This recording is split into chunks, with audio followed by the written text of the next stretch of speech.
Olá, boa noite. Seja bem-vindo novamente ao programa Fé e Finanças da Web TV Constante TV. Hoje nós vamos dar continuidade ao estudo que estamos fazendo sobre o livro Dinheiro, Dívida e Finanças, do autor Jim Newheiser. E é um livro que pode ser adquirido pela editora Vida Nova ou então pelo site da Amazon. Tá? Hoje nós vamos abordar já a segunda parte do livro, que trata já da aquisição do dinheiro ou riqueza, né? Lembrando que o livro ele traz lições preciosas sobre gestão financeira, né? Baseado nos princípios bíblicos. Só que para você fazer gestão, você precisa adquirir riqueza, né? E nesse episódio nós vamos iniciar essa temática e espero que esse assunto seja muito útil para você. E gostaria que você curtisse também esse programa, né? Compartilhasse com seus amigos, parentes e pessoas que você acredita que possam precisar desse conteúdo também. Hoje à noite nós estamos com o irmão Natan e o irmão Eliel aqui na mesa e vamos começar o nosso bate-papo. O livro, nessa parte, ele começa tratando sobre a temática do trabalho, né? Que é a forma como nós devemos adquirir o dinheiro. Né? Lembrando que a Bíblia ensina que nós devemos adquirir os recursos de forma lícita, né? Que é através do trabalho. Mas a gente tende a achar, com a rotina, né, do trabalho, que às vezes o trabalho se torna algo muito cansativo, né? Mesmo quando a gente às vezes trabalha com algo que a gente gosta, né? Mas de tanto fazer aquilo, às vezes vira algo talvez enfadonho, né? Ou então muitas vezes a gente não trabalha com aquilo que a gente gostaria, né? Que aí parece menos prazeroso ainda. E uma pergunta que o livro ele traz é o seguinte: o trabalho é uma maldição? Né? Porque visto que a gente cansa, né, de trabalhar, né? É algo que traz um certo cansaço. A gente tende a pensar isso, né? Eu acho que como o homem caiu, né? A gente viu lá no começo dos nossos episódios que a queda ela é a origem, né, dos nossos problemas, incluindo os problemas financeiros. Então a gente tende a achar que o trabalho foi uma maldição que Deus deu porque o homem caiu em desobediência, né? Então, será que esse pensamento está correto? Né? Eu gostaria de fazer o convite para o seu Natan. Então vamos lá. Vamos tentar desmistificar, né, essa afirmativa, que não é uma afirmativa bíblica, né, que o trabalho é um castigo, é uma função da queda, é em função da queda, né? Então, para isso, eu quero propor esse pensamento em 3 etapas, né? O primeiro seria o trabalho antes da criação, o trabalho após a criação e o trabalho após a queda. São 3 momentos em que a gente, biblicamente, consegue ver os movimentos pró-trabalho, né? Antes da criação, após a criação e depois da queda, né? Para isso eu tenho que propor alguns textos bíblicos para que nós nos localizemos aqui dentro dessa discussão, né? Por exemplo, Gênesis 1 diz: no princípio criou Deus os céus e a terra era sem forma e vazia, e havia trevas sobre a face do abismo, e o Espírito de Deus se movia, né? Então, olha, se movia. Então a gente vê um movimento, uma proposta de Deus em termos de movimento para organizar toda aquela situação, né? Não havia uma organização, havia a matéria, né? E elas estavam ali, né? Já naquele momento, mas, né, precisaria de um movimento para organizá-la, e Deus está fazendo exatamente isso, né? Deus está trabalhando na organização, na criação do mundo, né? Para que, preparando o terreno para que a sua criação, nós humanos e toda a criação, né, animais e etc., pudessem vir habitar esse mundo organizado, um mundo inteligente, né, que em tudo colaboraria, né, com o nosso progresso, né, com a nossa subsistência, com o nosso bem-estar, ou seja, o trabalho de Deus, ele precede a criação, né? Eu quero também fazer a abordagem da questão de Gênesis 2:15, né? Aí já está após a criação. Deus já criou, todos os ambientes estão lá, o homem e os animais, está tudo preparado. Então Deus pega o homem, leva até o jardim e diz: e tomou o Senhor Deus o homem e o pôs no jardim para o lavrar e o guardar. Então a gente percebe novamente que Deus não criou o homem para colocar ele num parque de diversão, para que ele se divirta de forma indeterminadamente 24 horas por dia, né? Deus tinha propósitos, né? Tanto é que tem o sábado, né, do descanso, né? A gente vai chegar lá. Né? A gente vai chegar lá. Né? Então, aí a gente percebe o movimento de Deus agora colocando o homem em condições ideais de um trabalho, e de um trabalho que se diga não cansativo, não fadigante, né? Ou seja, todas as condições que hoje nós, seres humanos, desejamos e que não temos por causa da queda, né? Então a gente vê o primeiro momento é trabalho, o segundo momento é trabalho, né? E vamos aqui para um terceiro momento que também está em Gênesis, né? Já esse terceiro momento após a queda, né? Mas continua de trabalho. Então, o homem foi lá, se colocou no jardim, mas por falta de observar o que Deus disse, caiu, né?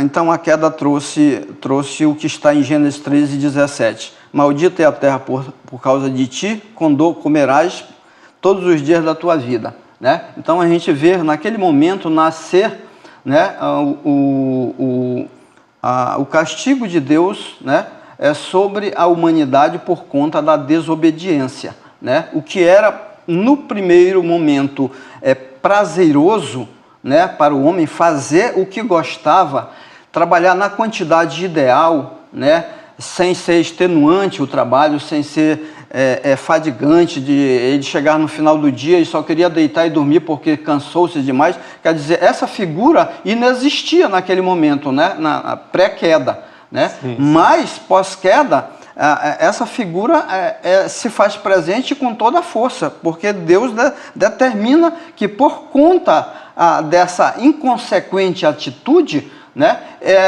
nasçam, por exemplo, espinhos, né, abrolhos, né, e ervas daninhas, né? O que não fazia parte daquele ambiente propício, agora não é mais assim, né? Agora o homem vai ter muito mais trabalho, né? Além daquele que ele tinha no primeiro momento, que era prazeroso, agora ele vai ter parte desse trabalho que não é prazeroso.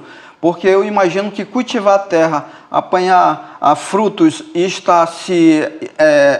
os espinhos estarem espinhando a gente é meio, né? Mas isso daí é um retrato fiel de como ficou a terra em função da queda, né? Sim. Bom, então já que a gente tem que trabalhar, né? O livro ele traz uma outra pergunta também. Aí eu gostaria de convidar já a participação do seu Léo. Bom, se a gente tem que trabalhar, existem formas legítimas de ganhar muito dinheiro sem trabalho duro? Não, porque a palavra de Deus fala em Provérbios 13:14, a riqueza é conquistada com trabalho árduo e cresce com o tempo. Isso não tem como fugir desta realidade.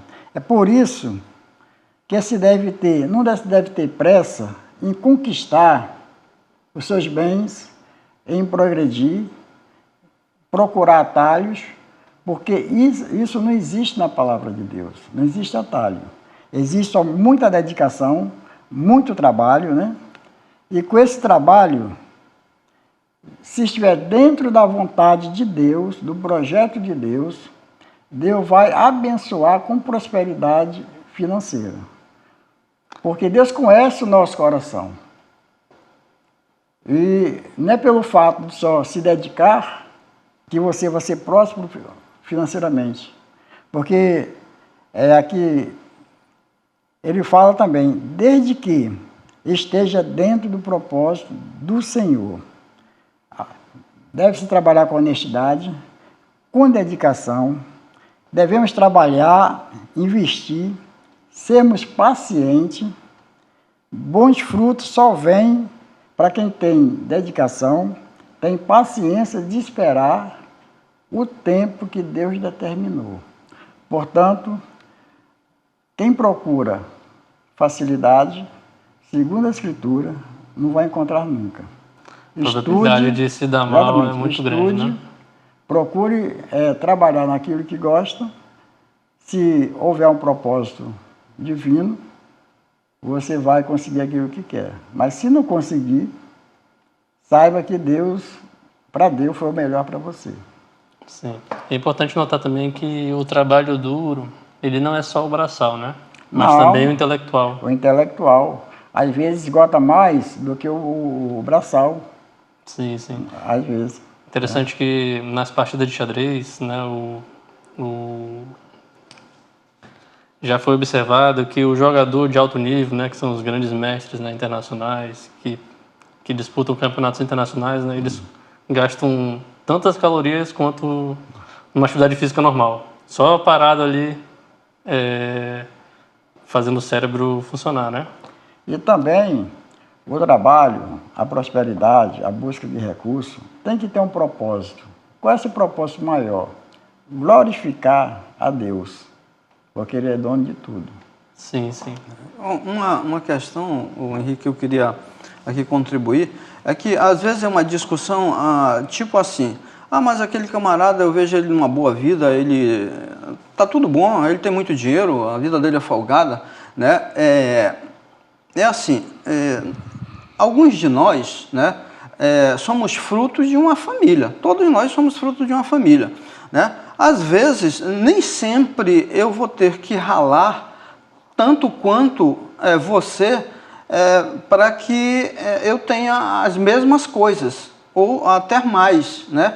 E isso também é uma visão equivocada das pessoas, porque o fato de eu não ter um trabalho assim tão pesado, extenuante quanto ao volume, né, para produzir a minha riqueza, às vezes eu já tive a minha vida facilitada num período anterior. Que período anterior é esse? Os meus pais, meus avós trabalharam, né? Quando eu herdei a empresa deles ou quando eu herdei a conta bancária deles, né? Eu herdei de forma bem mais abençoada do que você, digamos, né? Ou então eles dão condições melhores do que eles tiveram, né? Isso, né? Também. Então eu tenho capacidades, né?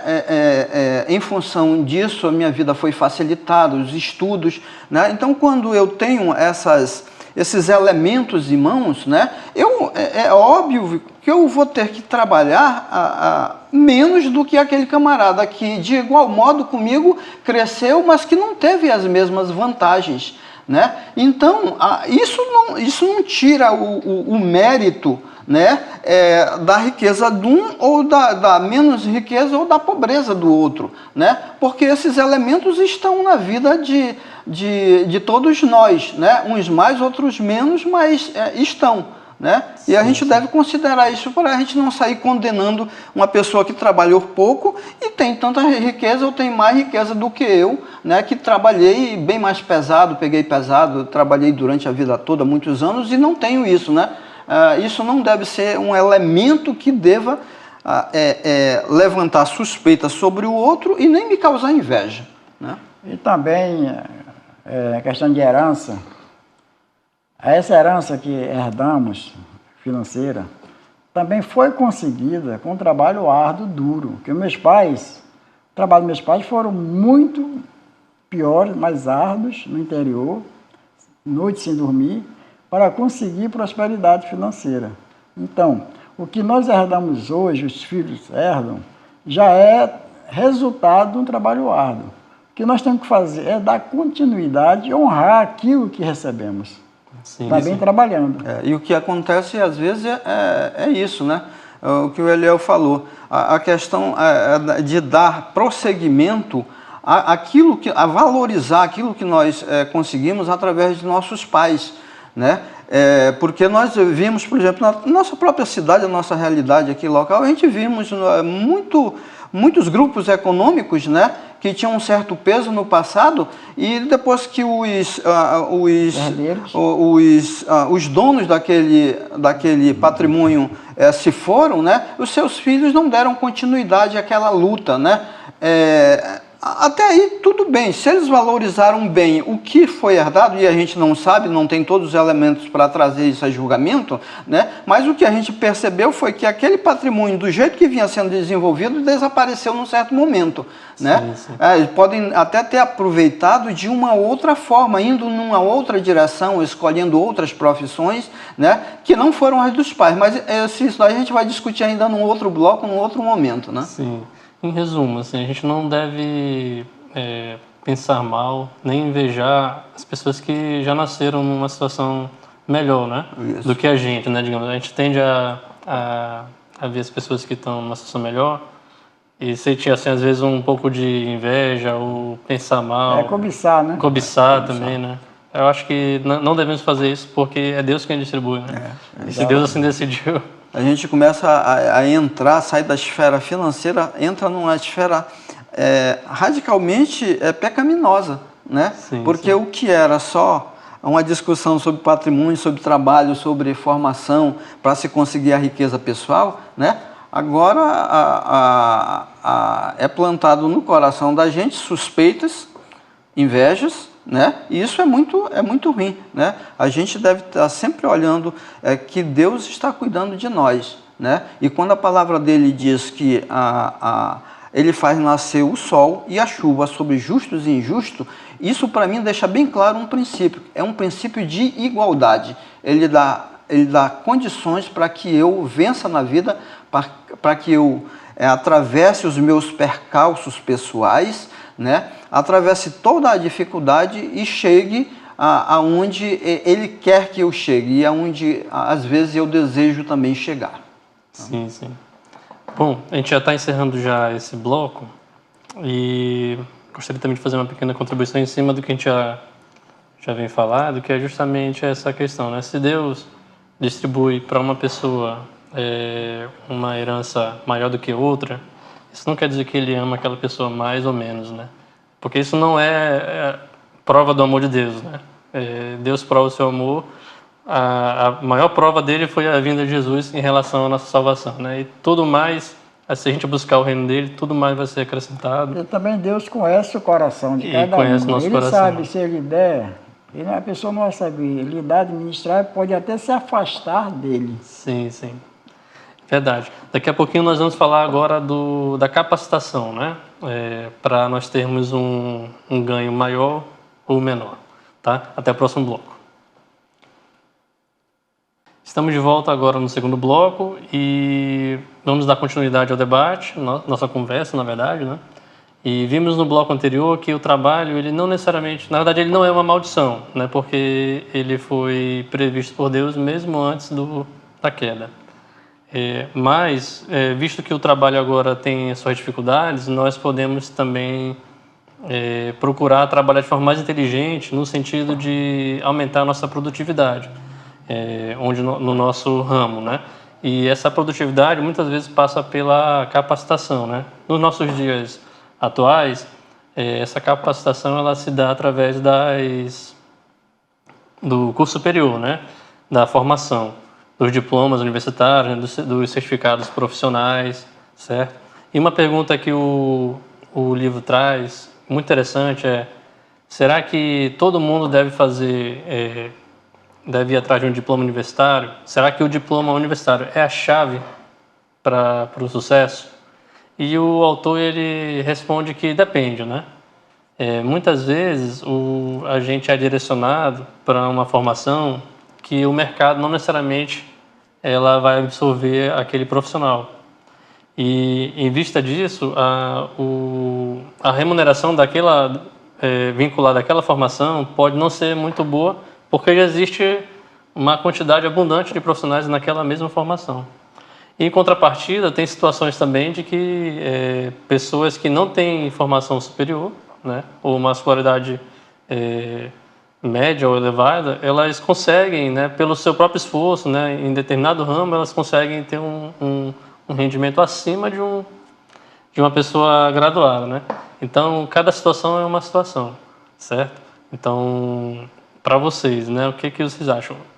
Se vocês fossem recomendar uma pessoa, ela deveria ir atrás do curso superior ou não? Eu recomendaria, porque é um diferencial no mercado de trabalho, né? Mesmo a pessoa tendo o 2º grau, está ganhando bem, às vezes até mais do que tem um curso superior. Isso significa que ele vai continuar sempre assim, porque não sabemos o futuro. Hoje ele está empregado, não precisa do curso superior, mas amanhã ele pode precisar. Você disse não significa que vai continuar, né? Exatamente, não significa que vai continuar, que ninguém sabe o futuro. E também você tem que ter tem mais chance de atuar profissionalmente em outra área. Outro, aumentará as suas possibilidades de um salário melhor com relação ao 2º grau. Torna uma pessoa melhor, mais crítica e com uma visão macro do mundo e do mundo dos negócios. São benefícios dos cursos superiores. Tem maiores chances de sucesso e estabilidade financeira. Portanto, quem puder fazer um curso superior, mesmo que no momento não esteja, faça. Tanto é que eu fiz o curso superior, acho que eu tinha 50 anos, mas 55 anos, que eu fui fazer a faculdade de contabilidade, era técnico e trabalhava igual os outros. Mas surgiu uma oportunidade, eu abracei essa oportunidade e fiz o curso superior. Por isso que não espere que aconteça uma situação ruim na sua vida, na área financeira de trabalho, para você correr atrás do prejuízo. Aproveite enquanto você tem oportunidade. Certo.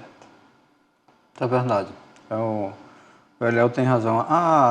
O curso universitário, né, hoje é um meio que está muito disponível, né, a maior parte da população, né? O que não era, por exemplo, no meu tempo, há coisa de 30 anos atrás, a formação universitária era algo extremamente concorrido, né? As faculdades públicas dominavam o mercado, faculdades privadas assim, num volume muito menor, né? Eu, por exemplo, queria fazer o curso universitário, me lembro, e eu passei uma vez num vestibular de uma universidade particular, quando eu fui fazer as contas, né, para ver se eu podia fazer aquele curso, eu percebi que eu não tinha condição, né? Meu trabalho não dava condição nenhuma de que eu enveredasse pelo aquele caminho, né? Eu fui protelando, mais tarde, graças a Deus, passei no outro curso, né? Universitário já da Universidade Federal, e eu pude estudar um pouco, né? Embora não tenha concluído a minha faculdade, mas estudei há alguns anos lá e adquiri conhecimento. Então, ninguém deve abrir mão da possibilidade de fazer um curso universitário, né? Porque ele realmente abre caminhos, né? Ele abre horizontes, né? Ele expande a nossa visão, né? A gente vê muita coisa boa dentro da universidade, também muita coisa ruim, tá? Que se diga, hoje as universidades estão impregnadas de ideologismo, né? Em vez de estarem preocupadas com a técnica, com o ensino técnico, com a ciência, com a tecnologia, estão muito preocupadas. Seria a pseudociência, né? Aquilo que, às vezes, por exemplo, na minha faculdade, tinha uma disciplina, fiz Ciências Econômicas, né? Na minha faculdade, tinha uma matéria chamada História do Pensamento Econômico. Certo. Eu fiz dessa também. Né? Em tese, a gente deveria estudar todos os maiores pensadores, né, que contribuíram para aquela ciência, né? Mas certo professor deu o livro que foi a dissertação, a tese de doutorado dele, na verdade. Então a gente estudou o pensamento do professor. Do professor, né? E não os pensadores grandes, os pensamentos mundiais, né, É. sobre as questões econômicas, macroeconômicas, né? Eu passei por isso também. Então eu vi lá no banco universitário muitas discussões de sindicalismo, de marxismo, né? Uma discussão muito florescente naquela época, isso já em 97, né? Muito forte sobre isso, e isso dava discussões acaloradas dentro da sala. né? Quer dizer, o ambiente universitário, cá para nós, não era para estar ocupando o seu tempo com esse tipo de coisa, né? O ambiente universitário, ele deve estar ocupado com a ciência, com o conhecimento, né? Seja ele lá de que área for esse conhecimento, né? As discussões ideológicas, eu não quero dizer que eles devem estar ausentes da universidade, mas eles não devem predominar, ocupar o tempo, uma só ideologia. Ocupar o protagonismo da faculdade, é o que a gente vê hoje em alguns locais e de forma ainda muito inapropriada, muito inadequada, num nível muito baixo, que se diga. Sim. Eu também, que eu tenho observado hoje, os estudos hoje superiores, equivale praticamente ao 2º grau da década que eu me formei. Eu me formei na década de 70, na década de 70. Hoje, o 2º grau naquela época corresponde quase com uma faculdade de hoje, com relação à qualidade de ensino. A qualidade, né, básica e média de hoje caiu bastante, né, em relação ao que era antes. A geração anterior. Então, porque hoje só ter uma graduação não é o suficiente. Sim, sim. Viu? E naquele tempo você tinha um curso técnico, contábil, você dominava aquela área. Hoje não acontece mais isso, tem que se especializar cada vez mais todo o tempo, não pode parar de estudar. Agora, se a gente considerar a resposta, né, você deve fazer o curso superior ou não, embora o livro ele tenha dito assim, depende da situação, mas aqui na nossa mesa nós vimos que seria propício, né? Sempre que possível, né, a gente procurar estudar mais, né? Bom, então, tendo isso como resposta, é correto eu dizer para uma pessoa, para um jovem, né, que está saindo do ensino médio hoje, olha, procure estudar o que você gosta? Vocês acham que essa é essa resposta, né? Olha, essa orientação, você deve procurar aquilo que você gosta. Vocês acham que isso seria o mais adequado mesmo? Eu creio que sim. Porque se ele for abraçar, vai fazer aquilo que ele gosta, vai fazer toda a diferença no futuro dele. Ele vai se estudar mais, vai se dedicar, vai se tornar-se um bom profissional, tudo porque ele faz aquilo que ele gosta de fazer e quando se formar, ele vai gostar tanto que ele não vai mais de se especializar naquilo que ele está fazendo. Vou gostar. Agora, se ele escolher um curso, o inverso, que ele não goste, aquele curso para ele vai ser uma tortura. Ele não vai produzir, vai tirar notas baixas, a avaliação vai ser baixa. Então, seria melhor se ele tomasse uma decisão e coragem de parar daquele curso que ele não está gostando e começar do zero naquilo que ele gosta. Porque senão ele vai permanecer o sofrimento até terminar aquele curso e, consequentemente, ele nem vai trabalhar naquilo, porque ele não gosta. Estaria, isso às vezes, só para atender, né? Só para atender a vontade de um familiar que tem que fazer um curso superior, mas não gosta daquilo. Portanto, se você não ama o curso, não faça. Procure algo que você gosta, para você se sentir realizado profissionalmente. Sim. Eu, particularmente, não quero contrapor, né? Mas eu responderia assim, depende, né? Se eu tivesse, por exemplo, meus filhos numa idade que já estivessem saindo da escola e eles pedissem uma orientação, né? Que eu gostaria de dar essa orientação para eles, eu diria depende, assim. Eu acho que no mundo ideal seria interessante, né? Eu faço aquilo que você gosta. Mas hoje eu penso da seguinte forma. Olha, se você quer ter uma condição materialmente boa, você tem que procurar profissões que trazem boa remuneração e que vão te trazer um cansaço talvez menor, né? Cansaço vai ter, né? De tanto você estudar ou trabalhar. Por exemplo, os médicos, que ganham muito também, muitos deles trabalham no hospital público, atendem ou no hospital particular, tem sua clínica particular também. Então, você veja, embora eles tenham feito um curso muito bem quisto, né, e muito útil, né, para a sociedade, para eles ganharem muito bem também, eles acabam tendo que recorrer a vários postos, né. Então, em resumo, assim, minha opinião, né, que eu gostaria de colocar, não é contrapor. Eu acho que no ideal seria, se possível, fazer aquilo que você gosta. Mas muitas vezes aquilo que você gosta não traz um retorno financeiro que talvez você gostaria, né? Porque mesmo que você se esforce tanto, por exemplo, na nossa sociedade, a profissão de professor, né, ela não é tão bem paga quanto algumas outras profissões, né? Então, pro professor ele ganhar muito bem, ele vai ter que não só se esforçar em dar aula, mas ele talvez vai ter que abrir um cursinho, vai ter que administrar um cursinho para ele poder capitalizar. Às vezes dá 2, 3 cadeiras, né? Ou então também uma que é um situação meio que eles semelhante, recorrem, é muito recorrente essa situação para poder ter o salário que, quando eles pensaram em ser professores, eles sonharam, né, que se completariam naquela carreira, mas pensavam que seriam também recompensados, né? E aí eles percebem que as suas escolhas foram muito bem feitas, porque foram feitas em cima de convicções e de gosto pessoal, né? Mas quando se estabelece aquele vínculo na prática, os resultados, você vê, isso é quase unânime, né, na vida do professorado,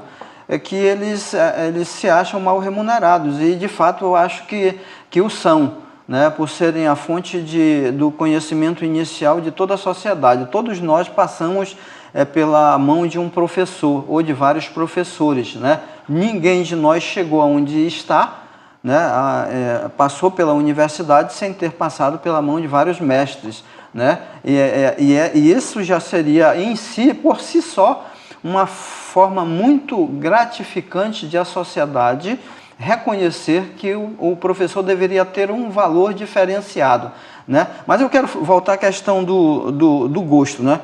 Tem um ditado que diz que gosto não se discute, né? Tem outro que diz que beleza não se põe na mesa. Eu diria que diploma universitário não se põe na mesa. O diploma universitário ele tem que ser carregado, né, a partir da sua formação, com um cuidado especial de um acompanhamento e um fortalecimento permanente, né? Isso o Eliel já falou em parte, né? Por quê? Porque às vezes o camarada forma para satisfazer, às vezes a família, às vezes o alto ego de si mesmo, eu tenho um canudo, né?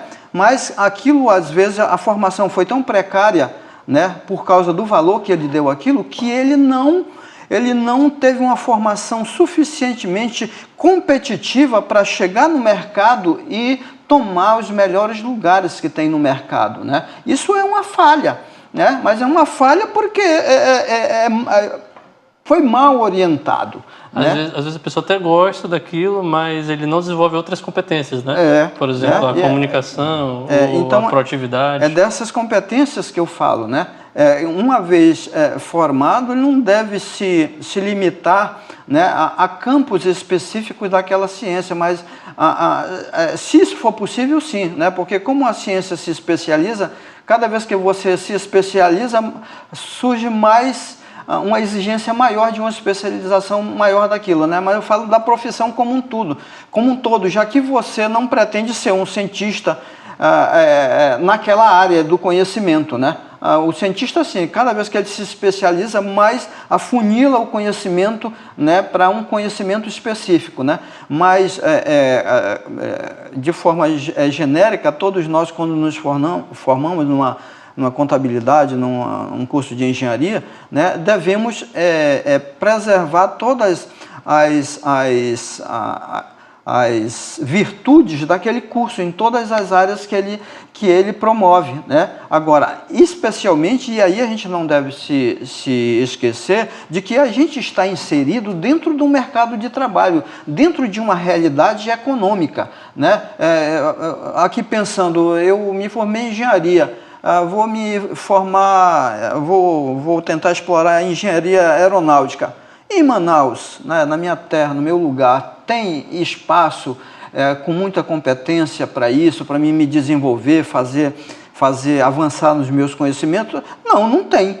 Ora, então eu tenho que decidir, eu vou fazer isso Tem que sair ou de eu Manaus, vou mudar, né? Ou... eu vou mudar de área de conhecimento, ou eu vou me mudar de local para me satisfazer enquanto pessoa naquilo que eu quero me formar. Eu vou para Campinas, vou para São Paulo, eu vou para outros estados que têm universidades com engenharia aeronáutica mais avançada, né? Quer dizer, são discussões que a gente tem que fazer enquanto formando, né? Porque não adianta eu estar com um nível avançado na minha preparação e eu ter um campo pequeno para que eu venha a me ocupar nela, né? E vice-versa, né? Tem uma formação muito pequena e tem um espaço grande para me ocupar e eu não tenho todas as competências para chegar lá dentro daquele espaço grande e tomar o meu lugar. Sim, sim. Bom, a gente viu nesse bloco, então, que você se formar ou trabalhar naquilo que você gosta pode ser algo bom, né? Pode ser algo proveitoso e que traga uma boa rentabilidade, mas nem sempre é o caso, tá? Nós vamos agora abordar no próximo bloco uma pergunta muito interessante, tá? Que seria o seguinte: se você não gosta do que você faz ou do que você se formou hoje, né, mas está trabalhando nesse ramo, você deveria sair do seu trabalho? Né? Nós vamos responder já já no próximo bloco, tá bom? Estamos de volta no terceiro bloco e agora vamos responder uma pergunta muito interessante, né? Que você talvez possa já ter pensado nisso. Eu já pensei nisso, né? Você pode também ter pensado nisso, ou você pode conhecer alguém que esteja com essa dúvida, né? Então a pergunta é a seguinte: se você não gosta do que faz, você se formou e está trabalhando em uma área que você não ama de todo o coração, né? Você deveria pedir a conta e mudar de área? Bom, aí eu gostaria de ouvir a opinião dos nossos convidados. Primeiro, eu creio que a pessoa tem que fazer uma autoavaliação, né? O primeiro passo é fazer algumas perguntas para você mesmo, conversar com você mesmo. Primeira pergunta: por que eu não gosto deste trabalho? Esse sentimento começou quando? É antigo? Relacione todos esses questionamentos para você avaliar o porquê que você não gosta do seu trabalho, né? E também, ao mesmo tempo, você comece, já que você não gosta do trabalho, comece a se capacitar, estudar, procurar uma especialização, né? E se, com a especialização, você pode até trocar de setor dentro da empresa e continuar na empresa. Possa até que você volte a gostar do trabalho e se mudar de setor. Antes de o irmão Natan responder... Aí, continuando... Sim, sim. Continuando, caso você continue não gostando, aí sim, preocupar-se a procurar um novo emprego. Onde pedir a conta, procure um novo emprego. Estudar o mercado. Estudar, né? Compartilhe com amigos de sua confiança. Talvez eles possam te ajudar, né, nessa situação. E só saia da empresa quando conseguir, se for possível, quando conseguir uma nova fonte de renda, para não ficar descoberto financeiramente. Antes de Monatan responder, eu gostaria até de compartilhar uma experiência pessoal, justamente nesse contexto da sua resposta, né? Teve um momento ali que eu pensei em sair do meu atual emprego, né? Porque eu achei que virou uma rotina, não estou tão satisfeito assim, gostaria de ganhar um pouco mais ainda, mais na verdade, né? E compartilhei isso com meus pais e eles disseram que não era uma boa, uma boa ideia, né? Ainda morava com eles ainda. E de fato não era uma boa ideia, porque as perguntas que o senhor fez, né? Por que eu não estou gostando, né? Será que eu não consigo melhorar aqui dentro, né? E no final das contas demonstrou que eu poderia ter melhorado lá dentro ainda, como posteriormente aconteceu, né? Veio promoções, né, em seguida. Depois que eu fiz essa reflexão, na verdade eu vi que eu estava acomodado naquela função específica que eu estava e eu estava fechado para a possibilidade de novas funções dentro da empresa. E da feita que essa chave mudou, né, as coisas naturalmente, né, as portas se abriram, porque eu vi que eu precisava melhorar algumas outras competências, né, do ponto de vista técnico do que eu fazia, já estava bom, digamos assim, né? Fazer aquilo com uma certa excelência. Mas aquilo por si só não ia me garantir galgar outras posições, né? Era necessário que eu abrisse a minha mente para outros desafios. Muitas vezes a gente quer fazer só aquilo e a gente entra numa zona de conforto, né?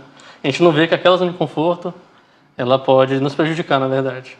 E quando a gente, assim, compartilhando uma história pessoal com o ouvinte, né, com vocês, de fato foram reflexões que me trouxeram oportunidades de melhoria dentro da mesma empresa. Assim, então a gente percebe que, na verdade, às vezes a gente não faz um estudo de cenários, né?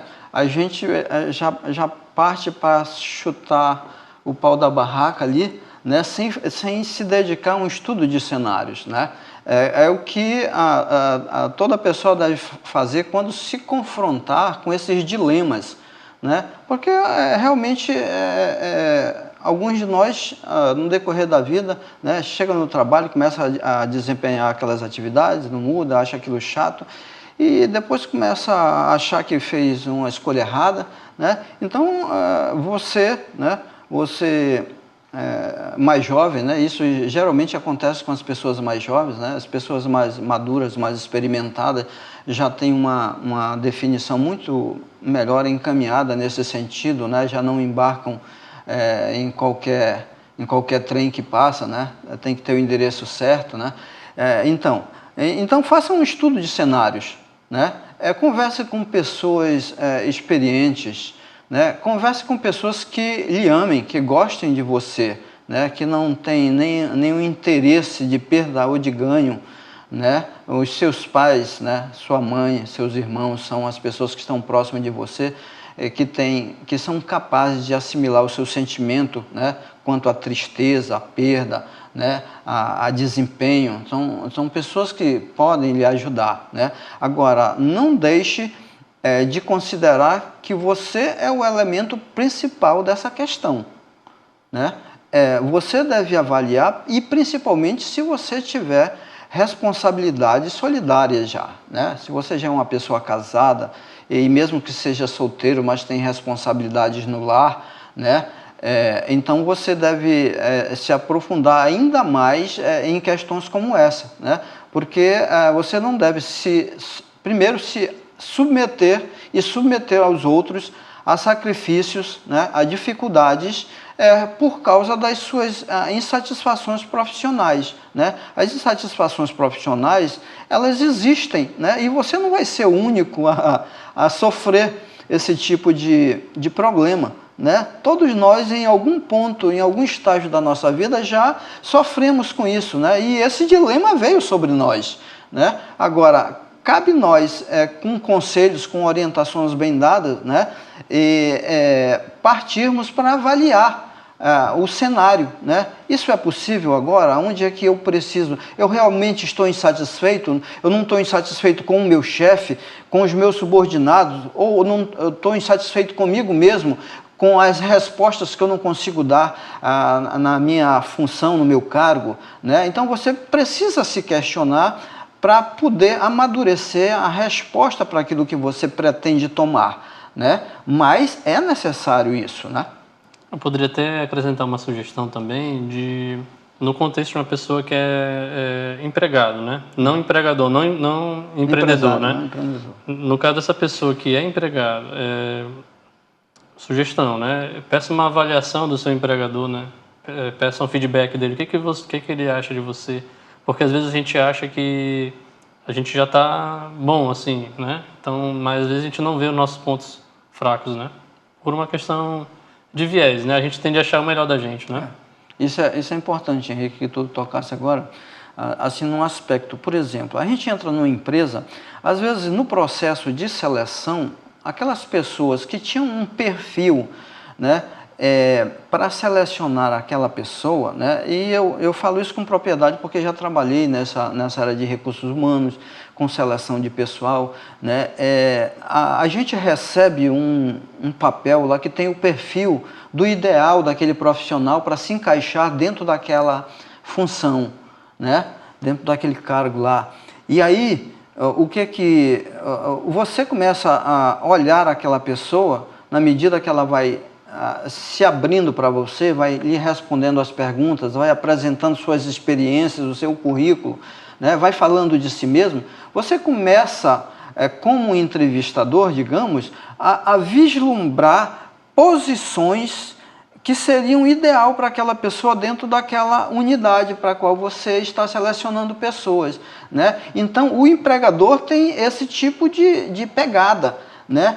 Hoje ele busca um profissional com potencial, né? Mas quando ele percebe o perfil daquele profissional, ele tende a pensar que aquele profissional seria melhor ali ou acolá, né? Porque ele começa a ver habilidades que seriam melhor alocar esse camarada em determinado departamento do que naquele departamento para o qual ele foi idealizado, né? Então, nesse momento, a conversa com uma pessoa de dentro da empresa, com o proprietário, se possível, que você possa abrir o seu coração, né, e possa contar o seu dilema, o que você está vivendo ali, seu projeto, o seu projeto, né, o que você está sonhando, é muito válido isso, né? É claro que a partir de uma confiança estabelecida que você tenha nessa pessoa, né, para poder dar encaminhamento, lhe ajudar naquele processo de decisão. Sim. Dentro dessa mesma pergunta ainda que nós iniciamos esse blog, né? Agora, bora considerar dois contextos diferentes, né? O primeiro contexto diferente seria o seguinte. Aqui a gente está tratando de pessoas assim que têm a oportunidade de crescer na mesma empresa, né? Como foi o caso que eu comentei, né? Mas digamos que a pessoa que está nos ouvindo, ela esteja num emprego que se chama assim beco sem saída. Ou seja, aquele emprego que ela foi contratada para uma função e não tem perspectiva de melhoras em termos de carreira, não tem encarreiramento, né? Um exemplo, né? Serviços de empregados, né, que são da área de serviços gerais ou de serviços mais simples, né? Um exemplo, garçons também, né? O garçom, ele não tem perspectiva de encarreiramento dentro daquela função garçom, né? A não ser que ele mude de função dentro daquele restaurante, né? Mas nesse contexto, como é que você responderia essa pergunta? Devo sair do meu emprego? Eu não tenho perspectiva de crescer aqui dentro, né? Devo sair do meu emprego, mudar de ramo? Como é que vocês responderiam? Se eu não gosto daquilo que eu estou fazendo agora. Eu creio que a primeira coisa que ele tem que fazer, como você falou, garçom, qual a perspectiva de passar para o próximo posto mais alto, que é um salário melhor? São baixas. Então, a melhor opção seria ele estudar, se especializar, né, para buscar uma outra carreira que ele tivesse maior afinidade e procurar um novo emprego. Ou então, se ele for vocacionado para ser um microempresário, né, ele pode botar até seu próprio restaurante, mesmo sendo pequeno, né, mas começar fazendo o que ele gosta. Ele gosta de ser garçom, gosta de servir, gosta de lidar com a alimentação, seria uma opção ele criar uma microempresa e trabalhar com aquilo que ele gosta. Porque geralmente quem faz aquilo que gosta prospera do que quem faz aquilo que não gosta. Uma das opções seria essa. A outra seria se especializar para procurar outra carreira onde pudesse galgar um salário mais alto e ter uma carreira na empresa. Nessa opção que o senhor deu do garçom, né? Eu gosto de servir, né? Eu gosto de trabalhar com atendimento. Então, para ele ganhar mais, ele vai ter que abrir um negócio próprio. Então, ele vai ter que correr atrás de outras competências, né? Gerenciar pessoas, por exemplo. Exatamente. Que é um elemento dificultador, né? Seria um paralelo. Ele procurar competência e o negócio próprio, que ele vai ter que gerir. Porque se ele não tiver competência de gestão, ele vai quebrar, não vai conseguir prosperar. Sim. Agora, E essa coisa também acontece dentro geralmente de duas vertentes, né? Uma, o tamanho da empresa que a pessoa está inserida, né? Sim, sim. Às vezes a empresa, realmente, pelo tamanho dela, pelo porte, não tem folga, não tem, né, nenhum plano de carreira, Né, espaço, né? pra que Mesmo pessoa que possa o crescer. dono tenha boa vontade de querer fazer alguma coisa, mas isso não é suficiente, né? Então, quando a pessoa vai procurar determinados trabalhos, ele tem que estar a par, ele tem que ter uma visão pessoal do universo em que ele está né? querendo se inserir, né? Para que ele não saia dando cabeçada, né? Aqui e ali, né? Hoje ele sai aqui, ficou insatisfeito, vai para outro, mas ele vai para outra empresa e vai dar a mesma situação, cabeçada, né? Repete os erros, né? Então coisas como essa, às vezes parte de nós próprios. Nós temos que ter a sabedoria, né? E a palavra de Deus diz que quem não tem sabedoria, peça a Deus. Deus está aí sempre disponível para nos ajudar em todas essas dificuldades, né? Elas são dificuldades nossas, mas na medida que nós dependemos de Deus, elas são um problema de Deus também. Deus está na causa e quer resolver. Sim. Agora, senador, eu queria também uma participação sua, porque eu sou empreendedor, né? Empresário, né? Empregador. Há 25, 26 anos já. Sim. Então, agora, bora considerar outro cenário. A pessoa que trabalha em algo, um empresário que trabalha em algo no ramo, mas que ele está desgostoso. Na sua experiência, né? Ele deve sair daquele ramo? Se sim ou se não, se deve, né? Como é que seria a sua resposta? O que ele deveria fazer antes? Eu tenho que abrir meu coração nessa hora, né? Eu já me senti insatisfeito ao longo desses 26 anos por várias vezes, né? Mas aí... Você trabalha no mesmo ramo? No mesmo ramo. Nesse tempo todo? Nesse tempo. Em 26 anos no mesmo ramo, eu já me senti insatisfeito algumas vezes, né? Mas aí você tem que procurar a origem, a raiz do problema. Você não pode generalizar a sua insatisfação num universo total, né? A empresa não presta, o ramo não presta, os fornecedores não prestam, os clientes não... Ninguém presta, né? Só tu que é o bonzão e tá lá no meio, né? Aí tu arranja um bocado de culpados, né? Para desaguar as tuas mágoas, né? A minha orientação, na minha experiência pessoal, é que nós estejamos sempre refletindo, e quando essas crises bater nos nossos ombros, né? A gente seja humilde o suficiente e peça a sabedoria de Deus para identificar onde estão os problemas, as raízes das nossas insatisfações. Porque eu diria que em todas elas, né, em todos os momentos dessas insatisfações que eu saí, eu conseguir me sair um pouco melhor, né? Se não um pouco melhor, mas me sair, né, daquele grau de insatisfação que eu estava naquele momento, né? Às vezes a solução passa por dentro de nós. Passa, está dentro da gente, a gente está procurando longe, fora, em outros campos, na grama do vizinho, né? Sim. Passa por aí. A conversa foi muito bacana, mas a gente está já encerrando esse episódio e nós temos aí um espaço de 15 segundos para uma rápida reflexão. Gostaria de convidar vocês, se puder fazer uma pergunta para o nosso telespectador, ouvinte, né?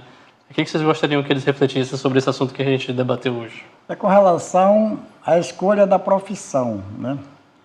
Tem que avaliar, porque existe profissão que é mais rentável, outras menos, mas ele deve conciliar aquilo que ele ama, mesmo sendo um retorno financeiro menor, mas faça aquilo que ele ama, porque vai ser feliz. Eu quero ir assim por um outro caminho, né? Nessa questão. Se você tem problemas de escolhas, né? Está ali na hora da decisão da carreira, da escolha certa, do curso certo, né? Nunca abra mão de você como pessoa, da orientação da sua família, do compartimento com sua família mais próxima, com aqueles que podem lhe ajudar. E, primordial, dependa de Deus. Aprenda a depender de Deus nas suas melhores escolhas, naquilo que vai definir o seu caminho, a sua vida. Deus sempre tem um bom conselho para você. Bom, obrigado, seu Léo, obrigado, seu Natan. E eu espero que o debate de hoje tenha sido muito proveitoso para você, prezado ouvinte, nossos amigos, nossa amiga também, e que Deus possa lhe dar sabedoria para tomar decisões. E espero que você também tenha gostado esteja gostando do programa e gostaria que você curtisse, né, compartilhasse o conteúdo com as pessoas próximas, colegas de trabalho, familiares também, tá bom? Então que Deus fique com você e lhe dê sabedoria para tomar decisões corretas, né, em relação às finanças e também toda a nossa vida. Até mais e fique com Deus.